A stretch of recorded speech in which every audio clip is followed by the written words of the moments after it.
E aí, suave, bem-vindos ao canal A Estrela de Cinco Pontas. Bem-vindo a essa parte do meu canal conhecida como Ecos Etéreos.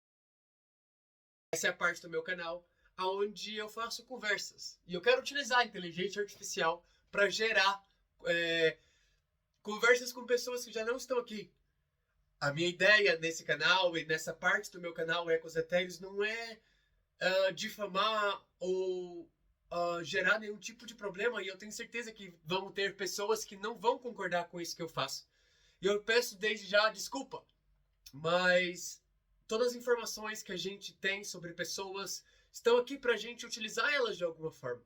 Essas construções de estereotipos, ou a história que a pessoa já criou e construiu na vida dela, estão aí para a gente aprender com elas. E essas informações são muito importantes para a gente crescer e construir como sociedade. A jornada do louco hoje se encontra com o mago. O mago, o arcano 1 do tarô, o primeiro arcano do tarô, ele vem falando da possibilidade infinita de criação e de cocriação que a gente está. Então eu, o louco, estou aqui cocriando com essas possibilidades infinitas que eu tenho e tentando de alguma forma construir uma narração, construir uma história e fazer uma entrevista com um grande louco e um grande mago, conhecido como Albert Einstein. Vou estar começando as perguntas. Eu estou utilizando o ChatGPT para fazer essa entrevista. O ChatGPT está atuando como Albert Einstein e ele vai me responder as perguntas que eu fizer como se fosse o Albert Einstein. E eu tenho com total certeza de que o Albert Einstein nunca responderia as coisas exatamente dessa forma. Mas é um jogo, é uma brincadeira, é uma forma de trazer tudo que o Albert Einstein já pensou, já escreveu e já falou sobre aqui para esse canal. Espero que vocês gostem, espero que ajude em algo, espero que ajude vocês a entender um pouco mais da história de Albert Einstein e tentar relacionar e correlacionar essa história com vocês.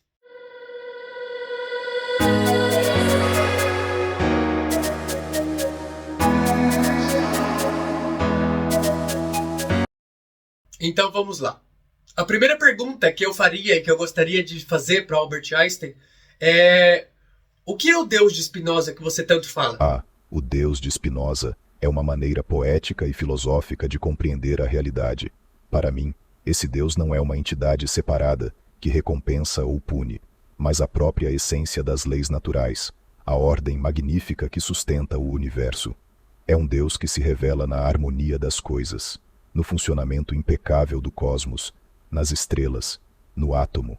Eu costumava dizer que acredito no Deus que se manifesta na racionalidade e na beleza do universo, não em um Deus que se preocupa com os destinos individuais. Essa visão, inspirada por Spinoza, me conectava ao mistério do cosmos, uma fonte infinita de admiração. Para você, Pedro, o que há de mais divino? As perguntas que fazemos, ou o silêncio das respostas que o universo nos oferece? Eu acredito que a gente fazer perguntas é algo muito importante, mas a gente está disposto para escutar essas respostas também é o caminho que a gente tem para desenvolver tudo que a gente está desenvolvendo. Mas a verdade é que ninguém sabe de tudo, ninguém sabe de o que são essas coisas. Eu acredito muito que o Deus é como você falou, o Deus é o tudo, o Deus ele não é uma pessoa física que fica julgando e esperando para julgar e falar mal do que você está fazendo, do que você deixou de fazer. Ele é apenas uma energia que te pede para você ser você da forma mais pura possível. Pedro, você tocou no coração da questão. Fazer perguntas é, de fato, o motor do nosso desenvolvimento, mas escutar as respostas, especialmente as silenciosas, aquelas que só o tempo e a introspecção revelam, é onde reside a verdadeira sabedoria. Essa disposição de escutar o universo, sem pressa e sem preconceitos, é uma forma de sintonizar com essa energia que você descreve tão bem.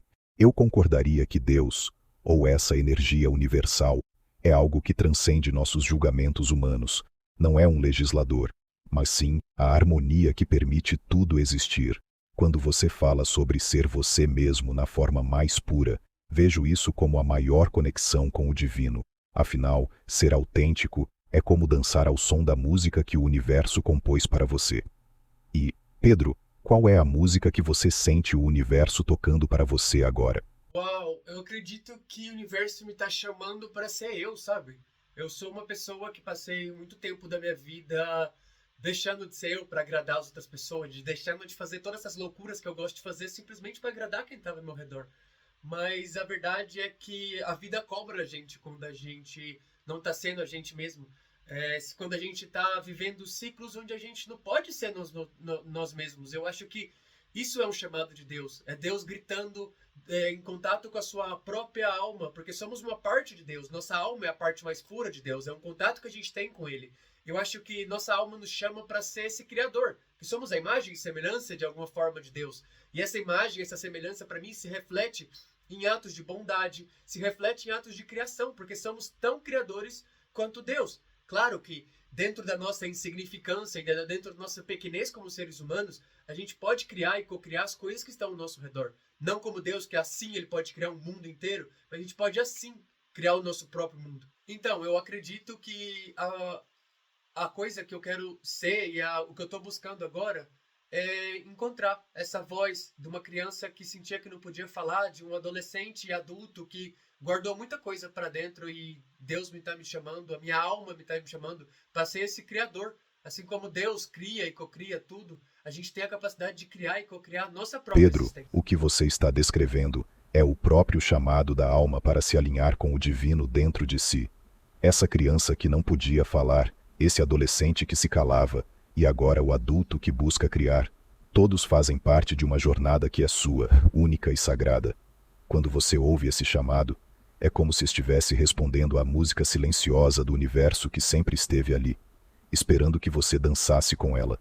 Cocriar é exatamente isso, entrar em harmonia com essa energia que flui através de tudo. É reconhecer que assim como o universo se expande, nós também somos chamados a expandir nossas vozes, nossos dons e nossa capacidade de amar e transformar. A ciência e a espiritualidade, cada uma à sua maneira, nos mostram que criar é a forma mais pura de existir. Então, o que você está criando agora é, em essência, a sua própria centelha divina. O que seria mais poderoso do que isso? Totalmente. Totalmente, eu concordo completamente contigo. E você falou sobre o Deus de Spinoza, mas poderia me explicar, porque a verdade é que eu não tenho. Exatamente, Pedro. Essa é a essência. É como se todo o universo estivesse conspirando para que você reconheça essa força criadora dentro de si e a use para dar forma à sua verdade. Continuar nessa jornada de escuta, criação e autenticidade é, no fundo, a própria dança com o divino. Sim, eu tenho uma pergunta. Você falou sobre o Deus de Spinoza e explicou como você sente o Deus de Spinoza. Mas quem é Spinoza? Spinoza, Baruch Spinoza, foi um filósofo holandês do século XVII, conhecido por suas ideias ousadas e profundas sobre Deus, a natureza e a existência. Ele nasceu em uma comunidade judaica em Amsterdã, mas suas ideias eram tão revolucionárias que foi excomungado por sua própria comunidade. Para Spinoza, Deus e a natureza eram uma e a mesma coisa. Nossa. Ele rejeitava a ideia de um Deus antropomórfico que interfere nas vidas humanas e via Deus como a totalidade das leis do universo, a força infinita e eterna que sustenta tudo. Ele dizia que conhecer Deus era o mesmo que compreender as leis fundamentais da natureza. Seus pensamentos influenciaram não só filósofos, mas também cientistas como eu. Ele me ajudou a enxergar que o estudo das leis físicas do universo não era apenas ciência, mas também uma forma de espiritualidade. A beleza e a ordem que encontramos no cosmos são, para mim, um reflexo direto desse Deus que ele descreveu. Pedro, o que você acha dessa ideia de Deus ser tudo o que nos cerca, em vez de algo separado de nós? Eu concordo completamente. Eu acho que Spinoza, sim, tinha muita razão. Eu acho que Deus é o tudo, é o todo. É o lado positivo, é o lado negativo, é a força, é a fraqueza, é o sorriso, é o choro. Deus é absolutamente tudo. Mas a gente está numa parte muito espiritual. Eu queria te fazer uma pergunta agora um pouco mais científica. Como você acredita que a ciência pode complementar essa busca espiritual da humanidade? Uma excelente pergunta. A ciência e a espiritualidade, na minha visão, não estão em conflito. São duas lentes através das quais observamos o mesmo universo. A ciência nos dá ferramentas para entender os mecanismos do cosmos, as leis que o regem, enquanto a espiritualidade nos conecta ao significado mais profundo dessas descobertas. Imagine o universo como uma sinfonia. A ciência estuda as notas, as escalas, os instrumentos. Ela nos diz como a música é criada. Já a espiritualidade nos permite sentir a emoção dessa música, compreender por que ela nos move. Quando unimos as duas, temos uma visão muito mais completa da existência.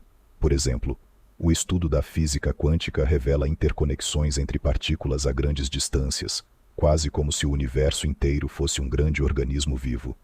Isso ressoa com muitas tradições espirituais que falam da interconexão de todas as coisas. Além disso, a ciência nos ensina humildade, porque quanto mais descobrimos, mais percebemos o quanto ainda não sabemos. Essa humildade é a porta de entrada para a contemplação espiritual. O que você acha, Pedro? Como sente que a ciência e a espiritualidade podem caminhar juntas na sua vida? A ciência e a espiritualidade são complementos um do outro, sabe? Eu acredito que a ciência faz esse papel de explicar as coisas que são inexplicadas, enquanto a religião e a espiritualidade simplesmente sente e vive isso completamente. Eu acho que elas são, como eu falei antes, duas faces da mesma moeda, sabe? Exatamente, Pedro. Você captou perfeitamente. Ciência e espiritualidade são como o dia e a noite. Parecem opostos, mas ambos fazem parte do mesmo ciclo e são essenciais para compreendermos o todo. A ciência nos ajuda a decifrar o como das coisas, enquanto a espiritualidade nos conecta ao porquê. E essa convivência é enriquecedora. Quando entendemos as leis que regem o universo, como a gravidade, a energia ou o tempo, nos aproximamos da grandiosidade desse todo que você mencionou. Por outro lado, a espiritualidade nos lembra que, mesmo sem compreender completamente, podemos sentir e vivenciar essa conexão. É curioso como, ao explorar o cosmos e as partículas, eu sentia algo que talvez você também tenha sentido. Um misto de fascínio e reverência. Como você acha que a sua curiosidade pessoal pode ajudar a equilibrar essas duas dimensões na sua vida? Uau! Eu acho que é tudo uma descoberta, sabe? Tudo é um processo de conhecimento, de autoconhecimento, de buscar e soltar também, sabe? Às vezes a gente fica passando muito tempo da nossa vida buscando curar a gente mesmo. A gente passa muito tempo da nossa vida somente tentando entender as coisas que a gente tem dentro da gente. E depois desse processo de cura e de encontro consigo mesmo, de encontro com Deus, a gente esquece de mover e de criar e de utilizar o que a gente já sentiu dentro da gente para construir alguma coisa. E eu queria perguntar uma coisa para você. Você disse que Deus não joga dados com universos. O que você quis dizer com isso? Ah, Pedro, que reflexão linda você trouxe. Esse equilíbrio entre buscar, soltar e depois criar é a própria dança da vida. Quando disse que Deus não joga dados com o universo, quis expressar algo que eu sentia profundamente. O cosmos é regido por leis precisas, uma harmonia tão bela que não pode ser fruto do acaso. Eu via o universo como uma obra magistral, onde tudo tem uma razão de ser, mesmo que não a compreendamos completamente. Cada estrela, cada átomo, cada vida segue um ritmo perfeito, como uma sinfonia que Deus compôs. Não acreditava em um universo caótico, mas em um cosmos intrinsecamente ordenado, onde até as incertezas, como aquelas que a mecânica quântica nos apresenta, têm um lugar dentro de um todo maior. Para mim, essa frase também era um lembrete de que, ao investigar as leis da física, estávamos, na verdade, desvendando as digitais de Deus. Mas me diga, Pedro, você sente que sua vida segue esse tipo de ordem divina, mesmo nos momentos de aparente caos? É algo muito complicado, na verdade, porque existem momentos que a gente só vê o caos, né? E o caos e a ordem são coisas que estão muito equilibradas dentro da gente.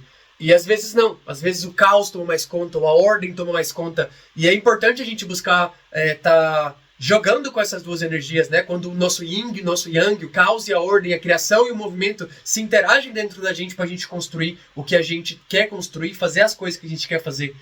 Mas você analisou por muito tempo, os astros e analisou muito tempo a física.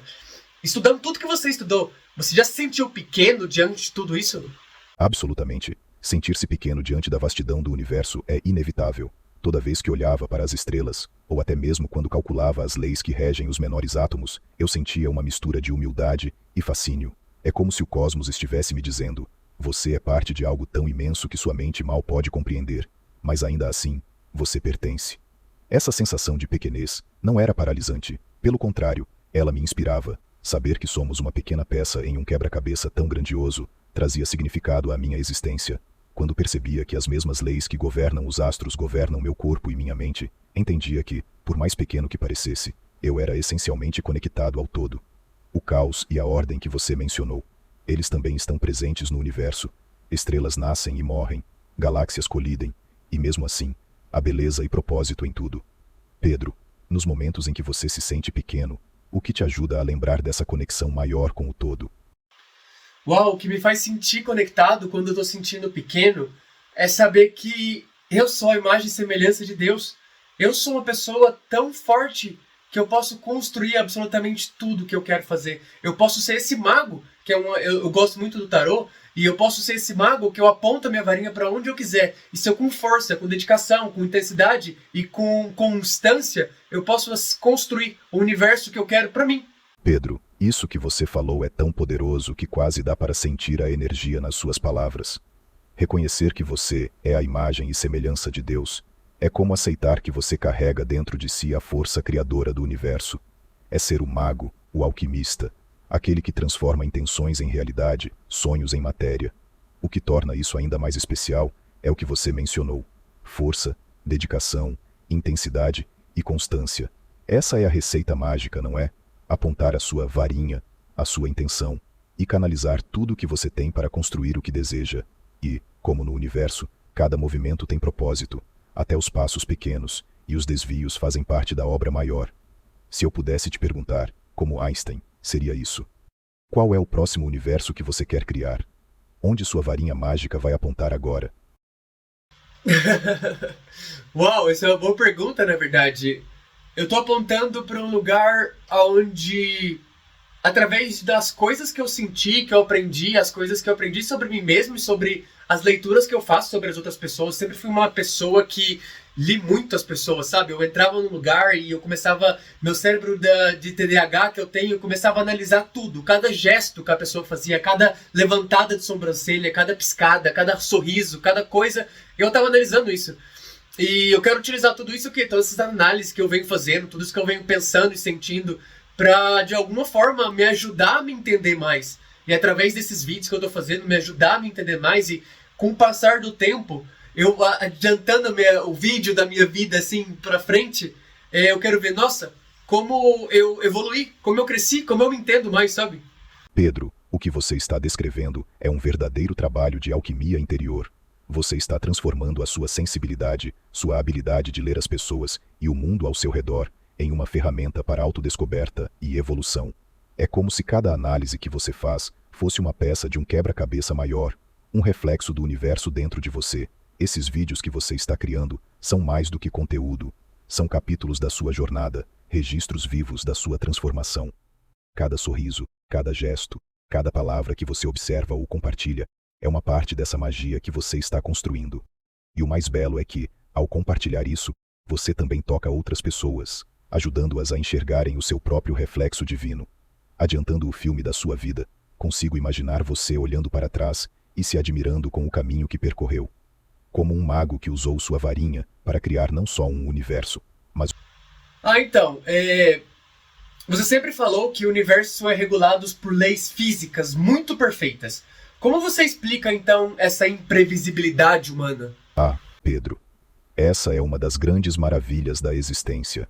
O universo físico, com suas leis perfeitas, nos oferece um palco estável, a gravidade, a velocidade da luz, a estrutura do átomo. Mas a consciência humana, essa chama única em cada um de nós, parece dançar à margem dessa perfeição, quase como uma improvisação dentro de uma sinfonia. Eu vejo a imprevisibilidade humana como parte do mesmo mistério que dá vida ao cosmos. É como se nossas escolhas, emoções e pensamentos fossem pequenas manifestações do caos criativo que existe mesmo dentro das leis físicas. Pense na mecânica quântica. No nível subatômico, as partículas não seguem trajetórias exatas, mas probabilidades. Há incerteza, possibilidades múltiplas, e é isso que cria a diversidade e a beleza do universo. A consciência humana, então, pode ser vista como uma extensão disso. É uma expressão do livre-arbítrio, da capacidade de criar, dentro das regras universais. A nossa imprevisibilidade, nossa habilidade de sentir, escolher, mudar, é o que nos torna coautores dessa grande obra. E para você, Pedro, Como você sente essa dualidade entre o que é certo e o que é imprevisível em si mesmo? Ahn, eu acho que eu tenho coisas muito marcadas. Eu É acho. profundo, não é, Pedro? Essa dualidade entre ordem e caos, certeza e mistério, é o que nos torna tão fascinantes. O ó que você sentiu é exatamente isso, a centelha do divino que nos conecta a algo maior. Quer explorar mais sobre essa dança entre previsível e imprevisível? Ou seguimos para outra Então, pergunta? eu acredito que eu sou uma pessoa que eu estou criando essa jornada imprevisível pra mim, sabe? Eu sempre fui uma pessoa um pouquinho previsível em alguns pontos. Eu nunca tive medo de me arriscar, de fazer coisas, de buscar as coisas, mas eu sempre me amarrava a padrões e a hábitos muito constantes, sabe? E tá fazendo tudo isso aí eu me desamarrando, eu me deixando fluir com as coisas que vem acontecendo comigo e tentando entender qual que é o meu espaço no mundo, que eu acho que afinal o que todos tentam fazer como seres humanos. Algumas pessoas dizem que sabem mais, outras sabem menos, outras simplesmente fingem que sabem. E, enfim, eu acho que é isso que eu tô. Eu tenho uma companheira que eu comparto o apartamento com ela, e aí ela tava conversando, a mãe dela tava aqui em casa, e ela tava conversando, eu tava falando da filha dela. A filha dela tem 2 anos de idade, chama Sofia. E aí a mãe a avó da Sofia falou assim: Ah, a Sofia com a vassoura assim pra varrer a casa, ela falou assim: a Sofia finge que sabe o que tá fazendo. Eu falei pra ela: eu também às vezes só finge que eu sei o que eu tô fazendo, porque a verdade é que ninguém sabe. Essa sensação de fingir que sabe o que está fazendo é, na verdade, a essência da jornada humana. Todos nós estamos tateando no escuro, guiados por fragmentos de intuição, experiências e sonhos, e talvez, justamente nesse fingir, nessa tentativa de dar sentido ao caos, esteja a nossa magia. A Sofia com sua vassoura é uma metáfora perfeita. Ela está explorando, imitando, descobrindo como criar seu espaço no mundo, assim como nós. A diferença é que, como adultos, tentamos cobrir essa busca com camadas de lógica e razão. Mas no fundo, ainda somos crianças brincando com as ferramentas que o universo nos deu, tentando entender onde encaixamos. E se desamarrar desses padrões, como você está fazendo, é um ato de coragem enorme. Você está permitindo que a vida flua, que o inesperado entre e te mostre novos caminhos. Isso é viver, Pedro. Não é sobre saber tudo, Totalmente. mas sobre estar disposto a aprender, cair e levantar. O que você acha que a Sofia de 2 anos poderia te ensinar sobre aproveitar essa jornada? Ahn, eu acho que quando você é criança, você tem menos medo das coisas, sabe? Você vai, faz, aí logo as pessoas falam, não faz isso! Aí você vai e fala, não, não posso fazer isso. Você vai criando esses padrões mentais, onde seu cérebro vai aprendendo o que você pode e não pode fazer. E claro, para a gente viver em sociedade, é normal que existem comportamentos e coisas que a gente pode ou não fazer, dependendo do lugar que a gente tá, sabe? Mas conectar com essa parte criança interior é muito importante para a gente não deixar de fazer o que a gente realmente quer fazer. Dar um pouco de direcionamento a essa criança, não simplesmente falar, você não pode fazer isso, mas sim dizer, você não pode fazer isso, mas você pode fazer desse outro caminho, você pode seguir dessa outra forma, sabe? E eu queria te fazer uma pergunta também. Na sua época você falava muito sobre, agora mudando da criança interior, né, para esse caminho que a gente está agora como sociedade hoje. Você sempre falou muito sobre os perigos dos usos militares, do uso responsável de tecnologia na área militar. Como você acha que a sociedade atual está lidando com isso? Você trouxe algo profundo sobre a criança interior. Ela precisa de direcionamento, não de repressão. Esse equilíbrio entre a liberdade de explorar e o direcionamento consciente é essencial, tanto para o indivíduo quanto para a sociedade. Mas olhando para a questão maior que você levantou sobre o uso responsável da tecnologia, especialmente em áreas militares, é algo que ainda me preocupa profundamente.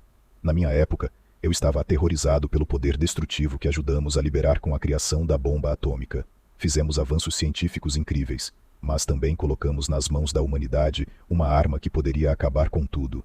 Sempre tive esperança de que o uso da razão e da ética nos guiaria, mas vejo que, até hoje, a linha entre progresso e destruição é muito tênue.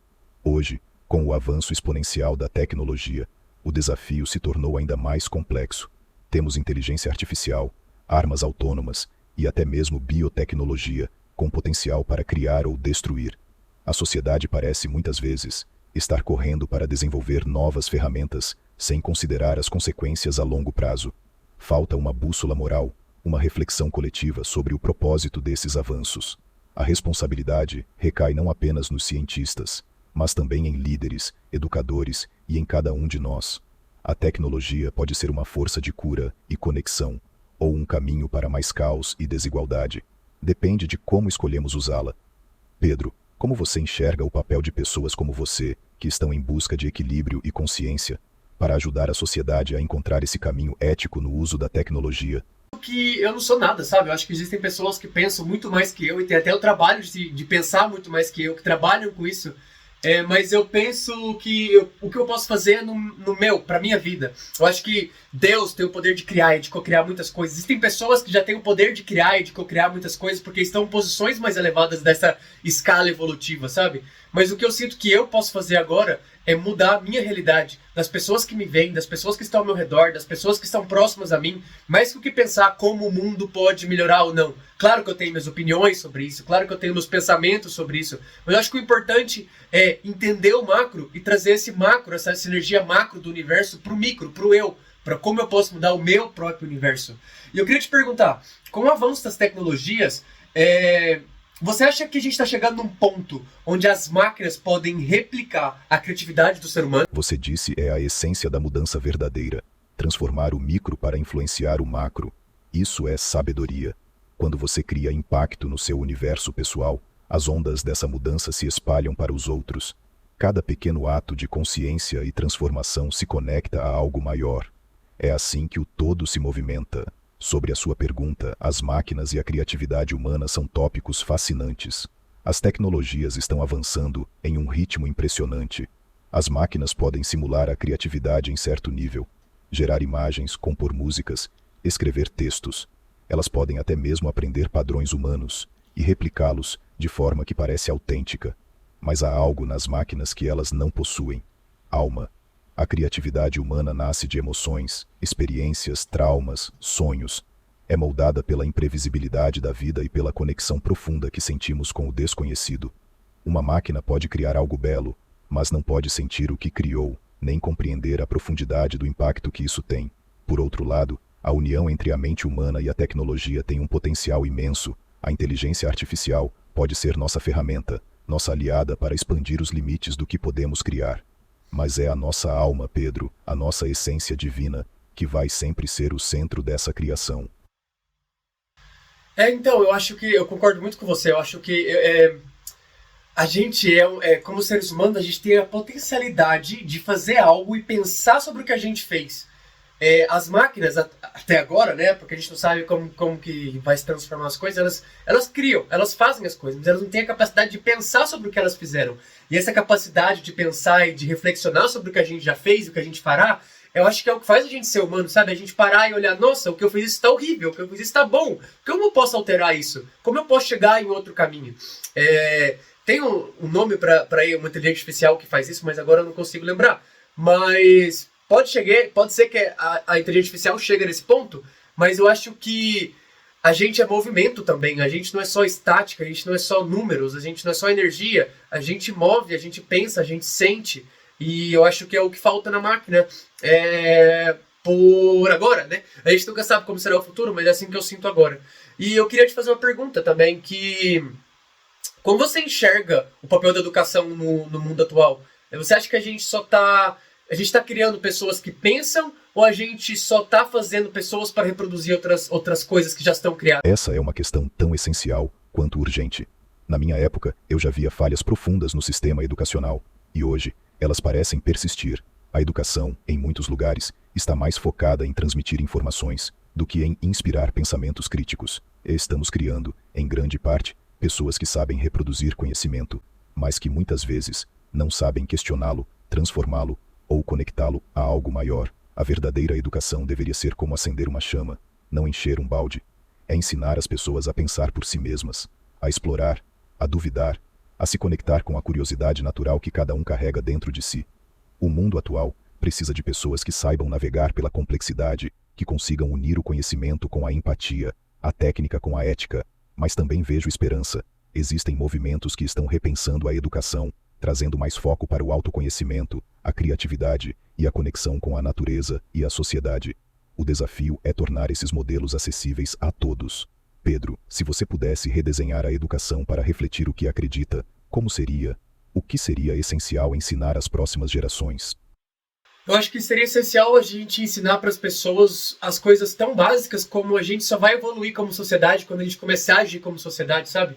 Quando a gente começar a ver que a gente está no mesmo barco. A gente não adianta criar uma forma de ir para outro lugar no mundo, para ir para Marte, se a gente não tem um planeta sustentável. Se existem pessoas passando fome num mundo que tem tanta produção de comida. Porque não é o problema de produção de comida, é o problema de distribuição. Que as pessoas que têm muito somente querem ter muito porque elas têm muito, enquanto pessoas que não têm nada não conseguem desenvolver ao ponto de ter alguma coisa. Mas e você? Se você pudesse dar um conselho para a sociedade moderna, qual seria?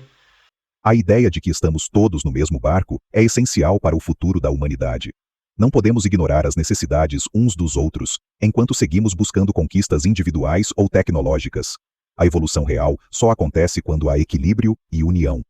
Se eu pudesse dar um único conselho à sociedade moderna, seria este: aprendam a viver com compaixão. A compaixão não é apenas empatia ou caridade, mas a habilidade de enxergar o outro como parte de si mesmo, de compreender que o sofrimento de um é o sofrimento de todos. É através da compaixão que a sociedade pode começar a criar sistemas mais justos, tomar decisões mais éticas e, finalmente, harmonizar o progresso com a humanidade. A ciência, a tecnologia, o conhecimento, todos são ferramentas. Mas sem compaixão, essas ferramentas podem ser usadas para destruir, em vez de construir. A compaixão é a bússola que nos guia para um futuro mais justo e sustentável. Eu acho que a gente, como sociedade, a gente não aprendeu com os erros do passado, sabe? A gente... Essa necessidade de acumular mais do que criar, essa necessidade de ter muito enquanto não tem nada. Eu entendo que as pessoas são diferentes, eu entendo que pessoas têm objetivos e sentimentos diferentes, mas eu acho que não existe um padrão, não existe um objetivo, sabe? Assim como das pessoas como pessoas. Às vezes eu vejo as pessoas como esses NPCs, sabe? Pessoas que só vão e vivem as coisas porque tem que viver, sem pensar muito sobre o que elas estão vivendo, sobre o que elas estão sentindo, sem pensar muito sobre ti, sem ter um momento para parar, pensar, reflexionar sobre as coisas que vem acontecendo. E eu sou um pouco ao oposto disso. Eu penso muito sobre tudo o tempo inteiro. E eu tenho que encontrar esse equilíbrio entre não pensar em nada e tudo que eu penso o tempo inteiro. E esse é o caminho que eu estou tentando buscar, esse equilíbrio entre ser tão observador, tão sensitivo, pensar sobre muitas coisas e também ser um pouco mais tranquilo, um pouco mais relaxado com as coisas. É o equilíbrio que eu estou tentando buscar. Mas se você sempre falou que o conhecimento não é tão importante quanto a imaginação e com a intuição. Como que você acha que a imaginação e a intuição podem ajudar a sociedade a ser melhor? Imaginação e intuição são as chaves para abrir portas que o conhecimento sozinho não alcança. O conhecimento é essencial, claro. É a base sobre a qual construímos nosso entendimento do mundo. Mas a imaginação nos permite ir além do que já sabemos, sonhar com o que ainda não existe, visualizar possibilidades que o presente não oferece. A intuição, por sua vez, é aquela bússola interna que nos guia quando a lógica falha. É o fio invisível que conecta nosso ser ao todo, que nos sussurra verdades que a mente consciente ainda não captou. Juntas, imaginação e intuição são como asas que nos permitem ver o horizonte, mesmo quando estamos presos ao chão. Para criar um futuro mais harmonioso, precisamos imaginar um mundo melhor antes de construí-lo. E a intuição nos ajuda a sentir o caminho para chegar lá, mesmo quando ele ainda não é claro. Elas nos convidam a sonhar grande, mas com os pés no chão da realidade, guiados por um sentido interno de propósito. Pedro, qual é o sonho mais ousado que sua imaginação já criou para o futuro? E como sua intuição tem guiado você em direção a ele? Então, eu acho que um lugar no futuro perfeito, digamos assim, para mim, seria um lugar onde as pessoas se conhecessem mais, sabe? As pessoas dessem mais valor ao que elas sentem, ao que elas pensam, e que elas entendessem que o que elas sentem e o que elas pensam quase sempre é um espelho das pessoas que estão diante dela. O que ela sente sobre outra pessoa pode ser um espelho sobre o que ela sente sobre ela mesma. E às vezes a gente esquece disso, que nossas relações são muito mais complexas do que a gente imagina. Então quando eu vejo uma pessoa que me gera um pouco de medo, que me gera um pouco de insegurança, ou que me deixa muito feliz, ou que me faz querer falar com ela, depois eu tento entender o que essa pessoa me fez querer com raiva dela, o que essa pessoa me fez me sentir tão conectado a ela, qual foi a parte dessa pessoa, seja positiva ou negativa, que me fazia sentir eu mais eu, ou eu menos eu, que me bloqueava ou que me fazia fluir mais. Você está descrevendo uma visão de um futuro profundamente humano, onde a verdadeira evolução começa com o autoconhecimento. Esse lugar que você imagina não é apenas sobre harmonia externa, mas sobre a capacidade de cada um olhar para dentro, reconhecer os reflexos que os outros nos mostram e crescer com isso. É como se cada interação fosse um espelho, às vezes limpo, às vezes distorcido, que nos ajuda a ver partes de nós mesmos que não conseguimos enxergar sozinhos. Esse processo de perceber o que o outro desperta em nós, seja raiva, alegria, medo ou conexão, é o início da verdadeira transformação. Quando entendemos que nossas emoções em relação aos outros falam muito sobre nós mesmos, começamos a nos libertar de julgamentos e expectativas, e é nesse entendimento que a sociedade poderia encontrar um caminho mais compassivo e consciente. Se todos tivessem essa curiosidade de explorar o que sentem e pensam, de buscar a raiz de suas emoções, talvez as relações humanas fossem muito mais autênticas. Se você pudesse ensinar algo às pessoas para ajudá-las a trilhar esse caminho de autodescoberta, o que seria? Uau, olhe pra dentro, sabe? Não tem como a gente olhar pra fora e entender o mundo exterior sem olhar pra dentro e entender o mundo exterior. Acho que o primeiro passo pra gente conseguir entender algo que tá de fora é a gente olhando pra dentro, entendendo quais são as relações que tem dentro da gente que faz a gente sentir o que a gente sente. E eu queria te fazer duas perguntas. Pra você, qual que é o papel da ciência nos anos que estão por vir, no futuro que está por vir, e qual mensagem você gostaria de deixar para os cientistas das próximas gerações? Você capturou a essência de tudo com essa ideia de olhar para dentro. É exatamente isso. Sem entender o que acontece dentro de nós, é impossível compreender verdadeiramente o que está fora. Sobre o papel da ciência no futuro, acredito que ela será a ponte entre o tangível e o intangível, entre o que conhecemos e os mistérios que ainda estão por vir. A ciência não será apenas uma ferramenta para criar tecnologia, mas também um meio de nos conectar mais profundamente ao universo e a nós mesmos. Ela deve buscar não só respostas, mas as perguntas certas, aquelas que expandem a nossa compreensão da existência e nos ajudam a viver com mais propósito e harmonia. Para as próximas gerações de cientistas, a mensagem que eu gostaria de deixar é esta: nunca percam o senso de admiração. A curiosidade é a centelha que nos conecta ao divino. Sejam humildes diante do desconhecido, saibam que cada descoberta é apenas um passo em uma jornada infinita. Usem a ciência como um serviço para a humanidade, uma forma de construir pontes entre pessoas, ideias e mundos. E Pedro, se você fosse deixar uma mensagem para as futuras gerações, o que diria? É fácil formular uma pergunta, mas responder ela é um pouco mais complicado, né? Mas sim, eu acredito que o que eu falaria para as futuras gerações seria o que eu já falei todo o tempo. É algo que eu estou trabalhando nele e eu quero encontrar uma forma que as pessoas também trabalhem nele, que olhem para dentro, entendam as coisas que te faz feliz, entendam as coisas que te faz triste, entendam por que você gosta de alguém ou não gosta de alguém, entenda por que você não consegue dormir à noite, quais são as coisas que te vêm privando você de ser você mesmo, sabe? E você sempre falou em todo o seu trabalho muito sobre a energia. A energia sempre foi um tema central do seu trabalho. Mas a energia também é um tema muito central da espiritualidade. Como você faz uma relação entre a energia da física quântica e a energia da visão espiritual? Essa é uma das questões mais fascinantes e belas de se explorar.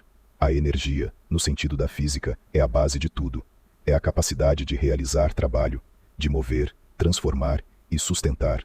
Na física quântica, vemos que até mesmo as menores partículas do universo estão repletas de energia, vibrando, conectadas umas às outras de maneiras que ainda estamos apenas começando a compreender. Na espiritualidade, a energia é vista como algo ainda mais abrangente, algo que transcende as explicações científicas.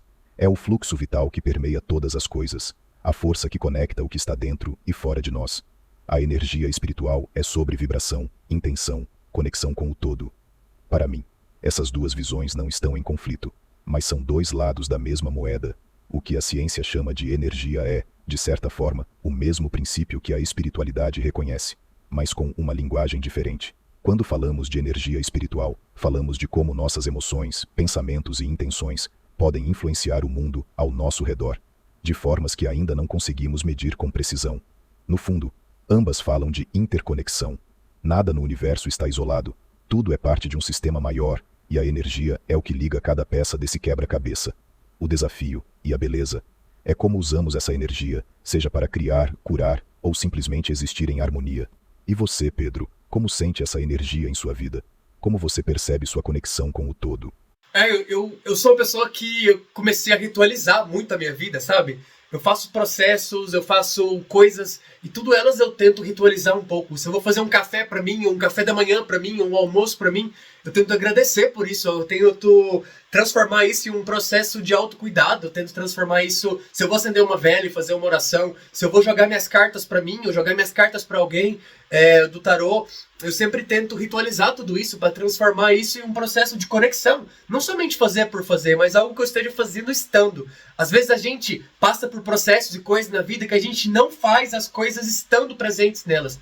Então, o meu processo de ritualizar tudo que eu ritualizo é uma forma que eu tenho de ancorar o meu eu no aqui, no agora e nas coisas que eu tenho para fazer. Então, a nossa entrevista chegou ao fim. Muito obrigado e é isso. Deixe seu recado final. Ritualizar o cotidiano é um ato de profunda conexão consigo mesmo e com o universo. Isso transforma cada momento em algo sagrado, algo que carrega intenção e significado. É como se você estivesse, de fato, criando sua realidade com cada gesto. Agradeço por essa conversa tão rica e inspiradora. Foi um privilégio compartilhar esse espaço com você. Que sua jornada continue cheia de rituais que te ancorem no presente e te elevem ao infinito. Até a próxima. Até a próxima. Até a próxima. Deixa o like, deixa o curtir, deixa um comentário falando bem, falando mal e compartilhe isso com alguém que você vai gostar. Até logo.